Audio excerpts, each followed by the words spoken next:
Petit tour chez un artiste qui a terminé son processus de création, mais qui, coronavirus oblige, attend avec impatience depuis plusieurs semaines de pouvoir se confronter au public. Mais d'abord, retournons dans le temps. Bon, alors là, on est dans la genèse de mon travail. En fait, c'est des documents que j'ai trouvés par hasard dans les affaires de mon père, qui était un des pionniers de l'aviation. Donc, il a débuté à Cointrin. Et avec ses amis, il construisait des engins, entre guillemets, improbables, mais qui étaient faits pour voler. Et moi, ce qui m'a attiré dans ce processus, dans ces images qui sont très belles d'ailleurs, c'est l'esthétique. Donc avec les yeux de plasticien, j'en ai fait une étude bien particulière. Donc avec des esquisses qui sont miennes en fait. Je veux dire, effectivement, elles ont une incidence sur ces photos, mais les esquisses ont été réalisées de tête, on va dire, voilà.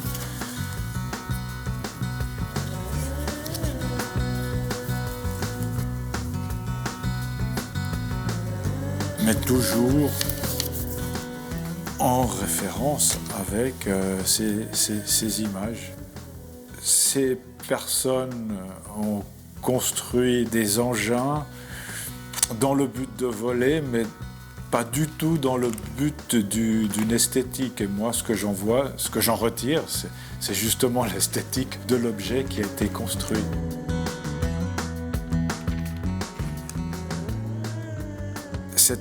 C'est une série, je travaille par série, hein. Tous mes travaux, c'est toujours par des séries, c'est un titre général. Je veux dire, le titre que j'ai mis à cette série, ça s'appelle Flugzeug. Pourquoi Flugzeug en allemand, alors que je suis de langue française? Pour moi, les Allemands ont une esthétique aussi des mots qui sont très très précis. Et ce mot Flugzeug, pour moi, c'était parfait. J'aurais pu mettre, je sais pas, aéroplane, etc. C'était trop lourd. Par contre, Flugzeug, pour moi, ça me parlait.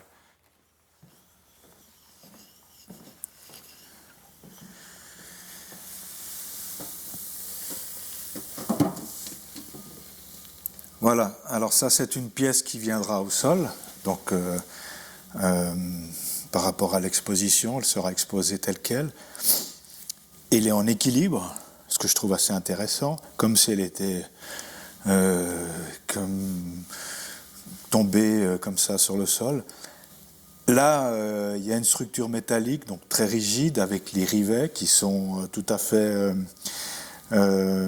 qui représente cette architecture ou structure aéronautique, donc quelque chose de très rigide, très, très solide, en opposition avec la toile, qui est très fragile, à base de tulle, donc c'est un tissu très très léger, sur une armature en bois.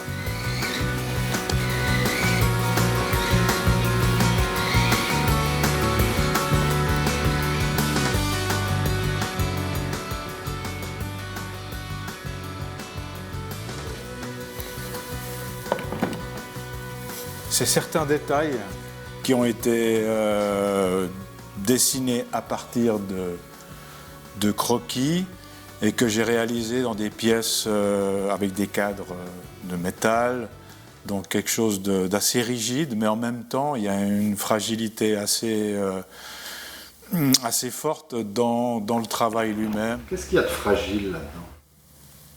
Le dessin.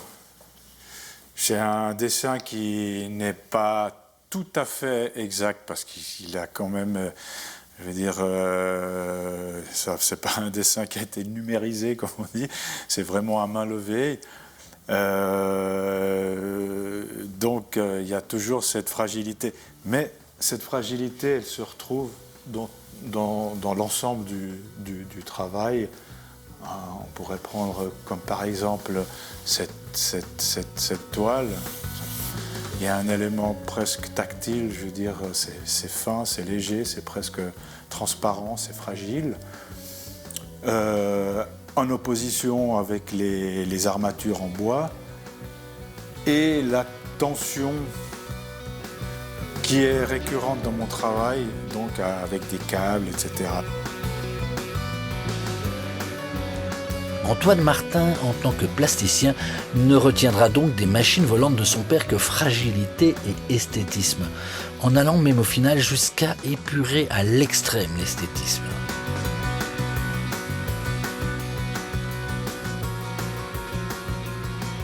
On retrouvera toujours les mêmes structures. Dans ce cas-là, il y a ce fameux cercle qu'on retrouve assez souvent dans les objets. Il y a aussi le côté opaque qui est un leitmotiv dans mon travail. Mes travaux d'auparavant aussi étaient basés aussi sur l'image qu'on voit à peu près, mais pas vraiment, quoi. Et ça m'intéresse, ce flou. Il ne faut jamais que ça soit trop précis, il ne faut pas que ça vole, il ne faut pas que ça fonctionne, il ne faut pas que ça soit net. Voilà, c'est aléatoire en fait. C'est de l'art aléatoire. Ça, je sais pas. À toi de me le dire.